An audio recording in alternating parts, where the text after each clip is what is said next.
எங்களை எல்லாம் ஆளாக்கிய வேலை நடிகை ஐயா அவர்கள் வாழ்த்துறை வழங்குகிறார்.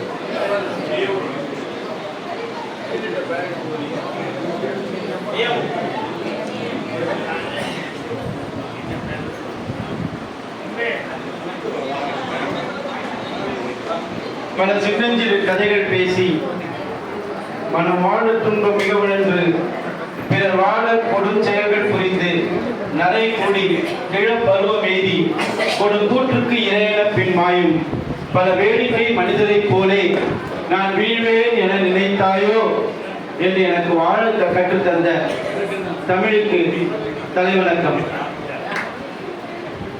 என்னுடைய அருமை மாணவர் வேலாயுதம் அவர்கள் சொன்னது போலவே இன்று வேலூருக்கு செல்ல வேண்டிய ஒரு கட்டாய சூழல் இருந்தது. அங்கே என்னுடைய துணைவியார் மேடையில் பேசுகிறார். ஒரு கணவனாக எதிரில் இருக்க வேண்டிய கடமை எனக்கு இருந்தது. ஆனால் அழைப்புதலில் நான் எங்களுடைய மதிப்பிற்குரிய பழமலை ஐயா அவர்கள் பெயரையும் அதே போல ஐயா பழனிராஜன் அவர்கள் பெயரையும் பார்த்த உடனே ஏற்கனவே 90 வயதில் இன்றும் நூல் வெளியிட்டுக் கொண்டிருக்கின்ற எங்களுடைய ஐயாவின் நிகழ்ச்சியின் பொழுது இவர்களை விட்டுவிடக் கூடாது என்பதற்காக அவர்களை மற்றவரோடு அனுப்பிவிட்டு நான் இங்கே வந்தேன். உண்மையிலேயே இந்த மேடை மிகவும் ஒரு பெருமை வாய்ந்த ஒரு மேடை. ஏன்னா ஒரு ஆசிரியர் பணியில் இருந்தவர்கள் மற்றவர்கள் வேண்டுமானால் ஓய்வை அனுபவிக்கலாம், ஆனால் ஒரு ஆசிரியர் என்றும் ஓய்வு அடைய முடியாது என்பதற்கான உதாரணமாக இயங்கிக் கொண்டிருப்பவர் தான் எங்களுடைய சுப்பிரமணியம் ஐயா. நான் இந்த ஊருக்கு வந்த பொழுது அவர் செய்யாரின் முதல்வராக அரசு கல்லூரி முதல்வராக இருந்து பணி ஓய்வு பெற்றார். அப்பொழுதிலிருந்து நான் அவரை பார்க்கும் பொழுதெல்லாம் வணக்கம் சொல்வேன். எங்களுடைய பெரும்பேராசிரியருடன் அவர் இயங்கிக் கொண்டிருப்பார். அது வணக்கம் தலையாட்டிட்டு போயிடுவார், அவ்வளவுதான். அதுக்கு பிறகு சரியான அறிமுகம் இல்லாமலே இருந்தது. ஆனால் என் மதிப்பிற்குரியதாக அவரை பார்த்துக் கொண்டிருந்தேன். இப்பொழுதும் அவர் எங்களுடைய தமிழ்நாடு அரசு கல்லூரி ஓய்வூதிய சங்கத்தினுடைய மூத்த உறுப்பினராக இயங்கிக் கொண்டிருக்கிறார். செயலர் வந்திருக்கின்றார், மிகச் சிறப்பாக இயங்கிக் கொண்டிருக்கிறார். அதன் ஒரு பணியாக தற்போது 100 நூல்களை எங்கள் திருவண்ணாமலை அரசு கலைக்கல்லூரி தமிழ் துறைக்கும் 10 நூல்களை ஆங்கிலத்துறைக்கும் அவர் வழங்கியிருக்கிறார். அவர் சொல்கின்ற ஒன்றுதான் எங்களை போன்றவர்களுக்கும் நம்மை போன்றவர்களுக்கும் எங்கள் இளைஞர்களுக்குமான மிகச்சிறந்த ஒரு உதாரணம். சிந்திப்பதும் எழுதுவதும் என்ற நிலை வந்துவிட்டால் அதுக்கு வயது கிடையாது. அவர் எங்கள் கல்லூரி மேடையில் வந்து பேசுவது சொன்னார், நான் 80 வயதில் தான் எழுதவே ஆரம்பித்தேன் நூல்களை, இப்படி 90 வயதில் எழுதி கொண்டிருக்கிறேன். பாருங்கப்பா மாணவர்களை எழுதி கை தட்டுங்க. இந்த ஒரு சூழல் உங்களுக்கெல்லாம் வந்து மிக முக்கியமானது. நீங்க தெரிந்து கொள்ள வேண்டியது, அவர் சாதாரண நூல்களை எழுதல, தமிழுக்கு அணி செய்கின்ற புதினம், சிறுகதை, இன்று திருக்குறள் விளக்க உரை என்று அவருடைய பணிகள் நீட்டிக் கொண்டிருக்கின்றன. அப்படிப்பட்ட அந்த ஐயாவினுடைய இந்த திருக்குறள் நூல் முதன்மை வாய்ந்த ஒரு நூல். திருக்குறள் பற்றி சொல்லுமே என்று நான் பழனிராஜன் ஐயாவுடைய உரையை கேட்டபடி என்னுடைய இளமைக்கு போயிட்டேன். இந்த பேராசிரியர் பேசுகின்ற அந்த காலத்துக்கு போயிட்டேன். அந்த அம்மா அறிவை முயற்சிட்டாங்க இல்லையா, அம்மா என்பது வந்துட்டு அனுபவம் சார்ந்த ஒரு வியப்பு இடைச்சொல். ஐயோ என்பது புறமை இடைச்சொல்.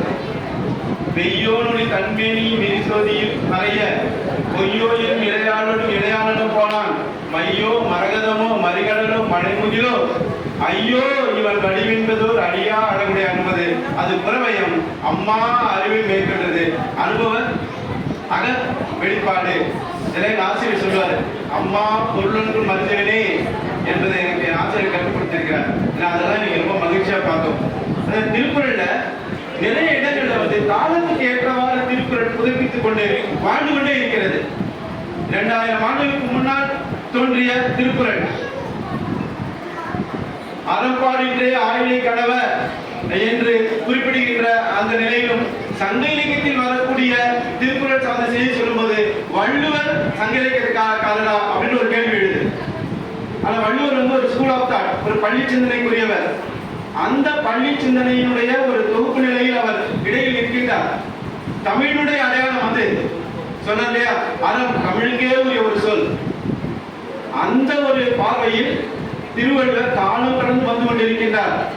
1812 தான் முதலில் திருக்குறள் அச்சில் ஏறியது.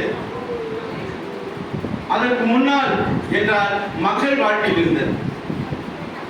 காலந்தோறும் திருக்குறள் நினைக்கப்பட்டுக் கொண்டே இருக்கிறது, இன்றும் நினைக்கப்பட்டுக் கொண்டிருக்கிறது, இன்றும் தமிழர் வாழ்வில் இருந்து கொண்டிருக்கிறது. எங்க அம்மா தான் எங்களை ஏதாவது பெற்றோம்னா திருக்குறள், நாலடியார், விவேகசிங்கம் என்று சொல்லிதான் திட்டுவாங்க. அப்படி வளர்க்கப்பட்டவர்கள் நாங்கள். இந்த திருக்குறள்ல பல குறள்கள் வந்து நமக்கு புது புது உரைகள் வர வர புது புது விளக்கம் கிடைக்குமா என்ற கேள்வியை நோக்கி நம்ம நகர்த்திட்டே இருக்கோம். இந்த பெய்யன பெய்யும் மழை ஐயா சொன்னாரு, என்னுடைய எங்கப்பா அருமை பாலர் சொன்னார். உண்மையிலேயே அன்றைய சூழலில் சமய நிறுவனங்கள் உருவான நிலையில் ஒரு பெண்ணினுடைய கடமை என்பது சமயத்தின் அடிப்படையிலான வாழ்க்கையில் தன்னுடைய கணவனோடு இணைந்து வாழ்ந்து அந்த சமயத்தை வழிநடத்துகின்ற ஒரு தலைமுறையை வளர்த்து செல்ல வேண்டும் என்பது. எனவே அந்த பெண் சமயத்தின் அடிப்படையில் தெய்வத்தை வழிபடுவதாக இருக்க வேண்டும். இதை எங்க சொல்றாங்க அப்படின்னா நம்முடைய திருவம்பாவையில வரும். நின்னடியா தாழ்பணிவோ மாங்கவர்க்கே பாங்காவோ மன்னவரை என் கணவர் ஆவார் அவர் வந்து சொன்ன பரிசே தொழும்பாய் பணி செய்வோம். ஆண்டவர் சொல்லுவார் வைணவத்துல, எற்றைக்கும் ஏழை பிறவிக்கும் முதனோடு உற்றேமே ஆகும் உமக்கே நாம் ஆட்சையும் மற்ற நாம் காவல்கள் மாற்றைகள் விரும்பாவாய். இந்த இடத்துல கேள்வி கேட்ட ஒருத்தி, அனுபவிச்ச ஒருத்தி, 2 பேர் சான்றா இருக்காங்க. ஒருத்தி கண்ணகி. தேவந்தி சொல்றார், கடவுளை கணவனாக பெற்றவள் இப்பொழுது தன் மானுட உருவை இழந்து தெய்வமாக கோயிலில் இருக்கின்றான். அவனுக்கு பூஜை செய்து கொண்டிருக்கிறான். ஒரு பொய்யை சொல்லி என் கணவன் நீராட சென்றிருக்கின்றான், தீர்த்தம் கண்டு வரும், அவன் வருமுறை பாசனை சாத்தனுக்கு நான் பூஜை செய்கின்றான். பொய் சொல்லிட்டு இருக்கா. அவர் கண்ணகியை பார்த்து சொல்றார், சோமகுண்டம் சூரியகுண்டம் இரண்டிலும் நாம் மூழ்கி எழுந்து காமனை வழிபட்டால் பிரிந்து சென்ற கணவர் கூடுவர், எனவே தெய்வத்தை வழிபடலாம் வாழ்றார். கண்ணகி சொல்றா பீடென்று. அந்த பீடென்ற வார்த்தையுடைய பலன் என்ன தெரியுமா? அப்படி சொல்லிட்டு திரும்பி வீட்டுக்கு போறா. திரும்புறா அம்மா வாசலில் கோவலன் போல இருக்கிறது சீடியர் சொல்றாங்க. உடனே வாரா. அதுக்கு முன்னாடி வெளியில் இருப்பதற்கு நாடி அந்த கோவலன் பள்ளியறைக்கு சென்று விட்டார். அவ பீடென்று சொல்ற அந்த வார்த்தை இருக்கு இல்லையா, எனக்கு பிற தெய்வங்கள் எதுவும் தேவையில்லை, என் கணவன் மீது எனக்கு இருக்கின்ற அந்த அன்பு, அவனுடைய அந்த சொல்ல திறப்பாமை இடத்தில் நான் காக்கின்ற கற்பனா இல்லையா, அந்த இடம். இன்னொருத்தி, நீ அடியார்களுக்கெல்லாம் செய்ய வேணாம், எனக்கு மட்டுமே செய்யலாம் கணவன். ஆனா வீட்டுக்கு வந்த ஒரு அடியாருக்கு உணவு கொடுக்க முடியாத சூழ்நிலையில் தன்னிடம் இருந்த கணவன் கொடுத்த மாங்கனியை கொடுத்து விடுகிறாள். கணவனுக்கு எங்கே தெரிய போகிறது என்று. ஒரு கனியை கணவன் வாங்கி உண்ணிட்டான், சுவையாக இருக்கிறது. 2ஆம் கனியும் கொண்டு வாழ்றான். அப்பதான் மறுக்க முடியாம உண்மையா சொல்றா. உண்மையா சொன்ன அம்மா, நீ தெய்வ பிறவி, நான் மானுடன் உன்னோடு வாழ முடியாது போயிடறான். தெய்வத்தை வணங்கியவள் கணவனை விட்டு பிரிந்து வீதிக்கு வருகிறாள், பேயுறு பெறுகின்றாள், அழியாத வாழ்க்கை புறத்திலே பெறுகின்றாள். ஆனால் எனக்கு கணவன் மீது இருக்கின்ற நம்பிக்கை மட்டும் போதும், கடவுள் நம்பிக்கை எனக்கு இப்போது வேண்டாம் என்று சொன்னவள் கணவனோடு உடனே இணைகின்றார். திருக்குறள் இப்படி புதிய புதிய பார்வை கொடுக்குது. இந்த இடத்துல தான் அந்த குறள் ஒரு கேள்வி கொடுத்தது. வேளாண் இருந்தாலே தெய்வம் தொழார், கொழுனர் தொழுதிடுவார், பெய்யன பெய்யும் மழை. இதை வைத்துக் கொண்டு கற்புடை பெண்ணின் சொன்னால் வானத்திலிருந்து மழை பெய்யும், அப்படி பெண் அழைத்து மழை வரலாம், கற்பு சோதனைக்குரியது என்று சொல்லப்பட்ட ஒரு பார்வையில் தான் திருக்குறள் காலகாலமாக பார்க்கப்பட்டது. முதலாக பகுத்தறிவு சிந்தனையில் இதை மாற்றி சொன்னவர் புலவர் குழந்தை. புலவர் குழந்தை தான். இது எப்படி தெரியுமா? தெய்வத்தை முன்னிறுத்தி கணவனை பின்னிறுத்தி வாழ்கின்ற ஒரு வாழ்க்கை என்பதிலே கணவன் முதன்மை இல்லாமல் போய்விடுகின்றான். அது என்ன வாழ்க்கை? அதை விட தெய்வம் பின்னல் இருக்கட்டும், கணவன் தான் முன் என்று நினைக்கின்றானே, அப்படி ஒரு பெண் கிடைத்தால் எப்படி தெரியுமா? வானம் பார்த்து உழவுக்கு காத்திருக்கின்ற உழவன் இப்பொழுது மழை பெய்யாதா என்று நினைத்த மாத்திரத்தில் நேரத்தில் மழை பெய்தால் எப்படி இருக்குமோ அதை போல பெய்யும் மழை என்பது உவமை. நல்ல மனைவி அமைகிறது தன்னே நினைக்கணும். இன்னைக்கும் நிறைய கணவன் மனைவி தான் வாழ்ந்துட்டு இருக்கோம். என்ன நினைக்கிறாங்கன்னு தெரிஞ்சுக்கிட்டு மனைவி யாருக்கு பதில் கொடுப்பா. மனைவி என்ன நினைக்கிறாங்க கணவன் நினைப்பான். இதுதான் அந்த இல்லறத்தினுடைய அடிப்படை. அதை சொன்னதான் அந்த குரல். அதே போலவே இந்த தக்க தலைவிட என்பது அவரகம் எத்தச்சால் காணப்படும். அது இப்ப நான் இதுல கூட பார்த்தேன், நம்முடைய மதுராணிகம் ஐயோட உரையில கூட பார்த்தேன். அவரும் அதான் சொல்றாரு, பிள்ளைகள் நன்மக்களை பெறுதல் பொறுத்ததுன்றாரு. ஐயா சொல்லும் போது நானும் சொன்னேன், ஆமாங்க காந்தியோட மகன் நம்மகிட்ட பழமொழியே இருக்கு, வாத்தியார் பிள்ளை மக்கு இல்லையா? அப்ப எச்சம் என்பது அது அல்ல. பிள்ளைகளை எச்சம்னா வார்த்தைக்கு பேர் கழிவு, மிச்சம் இருப்பது. பிள்ளைகள் எப்படி மிச்சம் இருப்பவர்கள் ஆவாங்க? அப்ப அதற்கு வேறு பொருள் என்று பார்க்கும் பொழுதுதான் அது ஒருவன் வாழும் பொழுது எப்படி வாழ்ந்துடலாம், ஆனா அவன் போகும்போது வரக்கூடிய குரல் தான் அவன் யாருன்னு காட்டும். நீ மன்னவனா சின்னவனா சொல்லிவிடும் பிறப்பு, நீ நல்லவனா கெட்டவனா சொல்லிவிடும் இறப்பு. ஒருவன் மரணத்துக்கு பிறகுதான் அவன் யார் என்பதை உலகம் பேச தொடங்குகிறது. நம்ம திருவண்ணாமலை சித்த கதையில சொல்லுவாங்க, திருவண்ணாமலையில ஒரு அடியார் ஞானம் பெறுவதற்காக அழைப்பவர் ஒரு தேவரடியார் வீட்டு வாசலில் சென்று படுத்துக் கொண்டிருக்கிறார். அப்பொழுது தேவரடியார் இல்லத்திலிருந்து குரல் வருகிறது, வெளியே ஒரு இறந்து ஒரு பிணம் போகிறது, அவர் நல்லவரா கெட்டவா பார்த்து விட்டு வா என்று. உடனே அந்த தோழி அங்கிருந்து சொல்கிறார், செடி பெண் திரும்பி வந்து சொல்கிறார், அம்மா இறந்தவர் பாவம் செய்தவர்.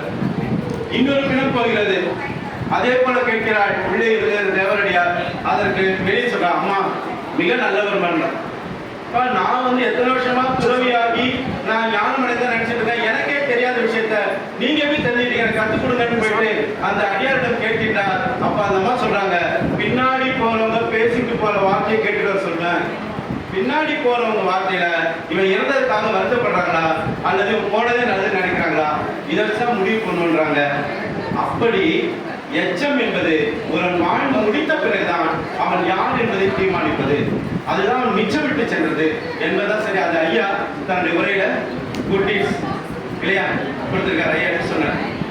அதே மாதிரி இன்னொன்னு நம்முடைய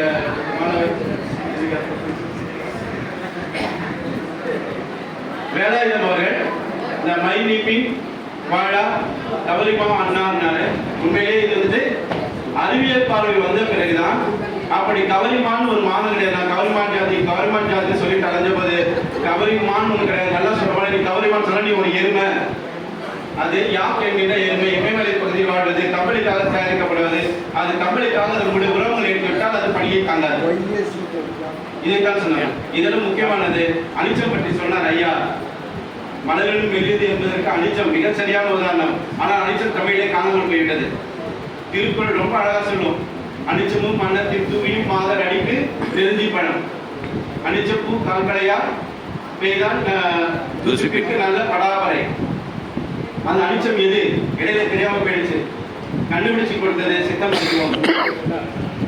அனிச்சம் எது எதுன்னு தேடும் பொழுது மோப்ப குழையும் அனிச்சம் முகத்திரிந்து நோக்க குழையும் இருந்து என்பதை வைத்துக் கொண்டு தேடும் பொழுது ஒரு மாடு மேய்ப்பவர் மூலமாக தெரிந்தது அதற்கான விடை. குளிர்ந்த காற்று அடிக்கும் பொழுது அந்த அனிச்சப்பூ வாடிவிடும். அனிச்சப்பூ வாடியுடன் மழை சீக்கிரம் வரப்போது உடனே மாடெல்லாம் பத்திக்கிட்டு கொண்டு போவாங்க. மோப்ப என்பதால் மோந்து பார்க்கவா அப்படின்னா இல்லை, வானில் மேகம் நீர் மோப்ப குழையும் அனிச்சம். அதை போல எதிரில் வருபவர்கள் முகம் கருமேகமாக இருந்தா மழை பெய்யும், வெண்மேகமா இருந்தா இருக்காது. வரவேற்பவங்க கருமேகமா வெண்மேகமா, அதை வைத்தால் பகிர விருந்தினர்கள் முகம் தெரியும். சொன்னது குமாரசாமி என்கிற சித்த மருத்துவர். இதை எப்படி கண்டுபிடிச்சாங்கன்னா, இந்த மூலிகை இடையர்களின் காலம் காட்டி என்ற பெயரில் இருந்தது. இதை வந்து ஆராய்ந்த பொழுது சித்த மருத்துவத்திற்கான இது உயிரோடு இருந்தது. எப்படின்னா இதுக்கு பேரு மாஞ்சாரோகினி, மாம்சரோகினின் பேரு. அறுக்கப்பட்ட சதைகளை, பிளந்த சதைகளை ஒன்று கூட்டும் ஆற்றல் கொண்ட அனிச்சம். ஆனா மாஞ்சாரோகின்ற பேர்ல இருந்தது.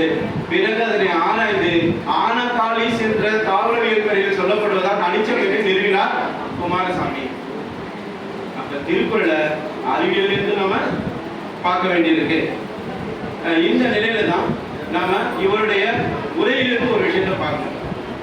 ஐயாவுடைய உரை வந்து பல நிலைகள் இருக்கு. ஐயா சொன்ன மாதிரி ஒன்று வந்து பரிமையாளரை பின்பற்றுகின்றது, இன்னொன்று புதுமையை சிந்திக்கிறது, இன்னொன்று வார்த்தைகளை தேடுகிறது. ஆனா அதை தாண்டி நான் ஒன்று பார்த்தேன். என்னன்னா உரையாசிரியர்களுக்குன்னு ஒரு நெறி உண்டு. உரையாசிரியர் திறனாய்வாளர்களா என்ற கேள்வி எங்கள் மாணவர்களுக்கு வரும். வேற சில குப்புசாமி பார்க்கிறாரு, என்ன உரையாசிரியர்கள் திறனாய்வாளர் தான், ஆனால் அவர்கள் பாராட்டு முறை திறனாய்வாளர்கள். என்ன அப்படின்னா அவங்க எந்த காலத்திலையும் மூல நூலாசிரியரை விட்டு கொடுக்க மாட்டாங்க. தொல்காப்பியத்துக்கு ஒரே நூற்பாவிற்கு 10 உரைகள் வரலாம், 10 வெவ்வேறாக இருப்பது 10 சிந்தனை பள்ளியாக இருக்குமே ஒழிய இந்த ஆசிரியர் இந்த வார்த்தையை தப்பா போட்டுதான் மட்டும் சொல்ல மாட்டாங்க. பரிமையாளர்கள் இளம்பொருளர் ஒரு நிலையை சொன்னார், சேனாவூர் ஒரு நிலையை சொல்வார், நச்சினார் ஒரு நிலையை சொல்வார். அவர்களுக்கான சிந்தனை பள்ளியினுடைய அடிப்படையிலிருந்து உரை பிரிந்து போகக்கூடிய மூல நூலை எந்த இடத்துக்கும் போய் சொல்ல மாட்டார்கள். அத்தகைய உரையாற்றலை இங்கே நம்முடைய சுப்பிரமணியம் ஐயா அவர்கள் கையாண்டிருக்கின்றார்.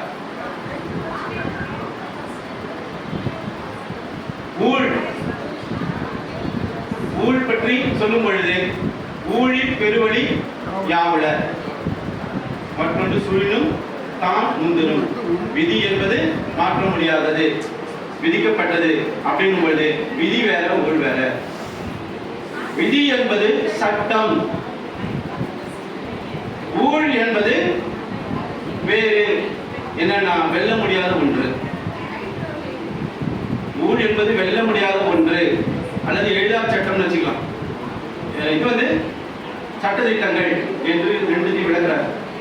இப்படி விளக்கும் பொழுது அவர் சொல்கின்றார், ஆகூடால் தோன்றும் அசைவின்மை கைப்பொருள் போகூடால் தோன்றும் மடி என்ற குரல்ல சொல்லும் பொழுது ஆகூர் சோம்பி திரியாமையை தரும், போகூர் சோம்பலை தரும், சோர்வை தரும் அப்படின்னு சொல்லும் பொழுதுதான் இதை சொல்றாரு. நல்லா இருக்கு. ஆனா அதில் நாமெல்லாம் பெருமையோடு நெஞ்சை நிமித்துக் கொண்டு சொல்லக்கூடியது திருக்குறளை பகுத்தறிவு பார்வையில் பார்க்கின்ற நிலையில் பார்க்க வேண்டும். திருவள்ளுவர் வந்துட்டு பகுத்தறிவாளர் அப்படின்னு சொல்லிவிட்டு அது எப்பொருள் யாரால கேட்கணும், எப்பொருள் எத்தன்மை தாயணும், இதெல்லாம் சொல்லுவோம். அதோடு கூடிய ஒரு மிக முக்கியமான ஒண்ணு ஊழையும் உப்பக்கம் காண்ப, உழைவின்றி தாழாது முயற்றுபவர். இதுக்கு விளக்க வேணுமா? தெய்வத்தான் ஆகாது எனினும் முயற்சித்தன் மெய்வருத்த கூலிதன். நேற்று மாணவரோடு உரையாடல் வந்தது. அவன் பகுத்தறிவுக்கான பட்டியல் எடுத்தான். எடுக்கும் பொழுது தெய்வத்தான் ஆகாது என்றும் எடுத்தான். தெய்வம்ன்ற வார்த்தை வந்தாலும் பகுத்தறிவு வருமாடா அப்படின்னு.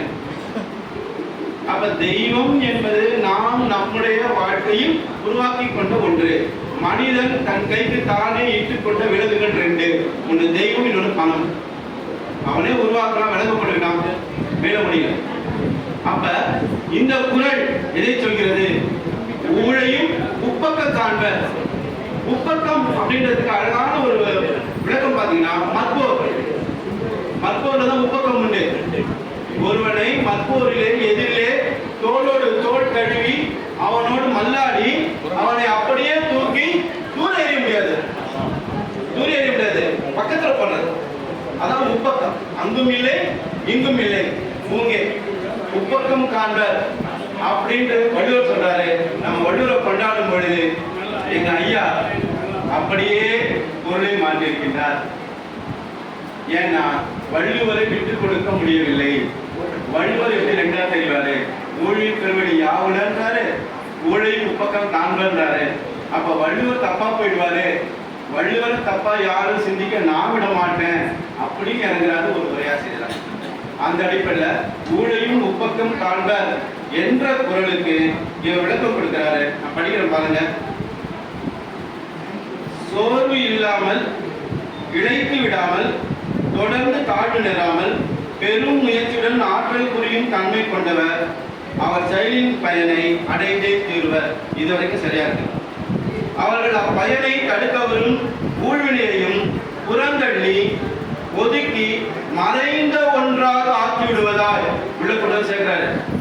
ஊழ துரத்திடல, அந்த செயலின் விளைவிலேயே பயனிலேயே ஊழ் மறைந்திருக்கிறது. மறைந்த ஒன்றாக ஆக்கி விடுவதாய் காண்பர். கேட்டாரு, புரியல, விளக்க கீழே கொடுக்கிறாரு. ஆழ்வினை உடையாரும் ஊழ்தனை தற்காலிகமாக புறந்தள்ளி ஓரமாக ஒதுக்க முடியுமே தவிர முற்றிலுமாக வெல்ல முடியாது. என்னால ஜீரணிக்கவே முடியல, என்ன வள்ளுவரை இப்படி காட்டிட்டாரே அப்படின்ட்டு ரொம்ப மனசு வந்து போனேன். ஏன்னா வள்ளுவர் வந்து ஊழை வெல்ல முடியும்னு சொல்லி மனிதனை இங்க இருக்கிற ஏற்ற சமத்துவமின்மைய எல்லாத்தையும் உடைச்சு பிறப்பக்குன்னு சொன்னவர் தான், ஊழி முப்பக்கம் காண்பன்னு சொன்னவர். அதை எப்படி இவர் மறுக்கலாம் அப்படின்னு கேள்வி வந்தது. அப்பதான் நானே என்ன சமாதானப்படுத்திட்டேன். உரையாசிரியராக அவர் பண்டைய கால உரையாசிரியர் மாறி இருக்காரு. மூல நூலாசிரியரை விட்டு கொடுக்க கூடாது. மூல நூலாசிரியர் ஏன்னா ஊழை வெல்லவே முடியாது அப்படின்னு சொல்லிட்ட பிறகு எப்படி ஒரு நாள் ஊழை வெல்ல முடியும் அப்படின்னு ரொம்ப நுணுக்கமா ஒரு வேலை செஞ்சிருக்காரு. ஆய்வாளர்கள் மட்டும்தான் அதை இடம் காண முடியும். ஆகூழ் போகூழ் என்ற இடத்தில் இறங்க சொன்னாரு. அப்போ ஒருத்தன் ஊழை வென்றன்னு சொன்னாலும் அது ஆகூழ் தான் அப்படின்ற விளக்கத்தில் ஐயா வந்து நிற்கிறார். எனவே வள்ளுவரை விட்டுக் கொடுக்காமல் ஐயா ஈடுபடுத்திருக்கிறார். ஆனால் இன்றைய காலத்துக்கு வள்ளுவர் கொஞ்சம் வருவதற்கான ஒரு சின்ன தடையாக நிற்கிறது. ஆனாலும் பரவாயில்லை, யார் யார் எப்பொருள் எப்படி பார்க்கிறார்களோ அப்படி பொருள் கொடுப்பது. எங்கள் பார்வையில் ஊழை நாங்கள் உப்பக்கம் தள்ளுவோம், உங்கள் பார்வையில் நீங்கள் ஆங்கொழிப்பு சொன்னாலும் உங்களுடைய முதிர்ந்த அனுபவத்தின் அடிப்படையில் ஏற்றுக்கொள்கிறோம் ஐயா. மிக்க நன்றி, வணக்கம்.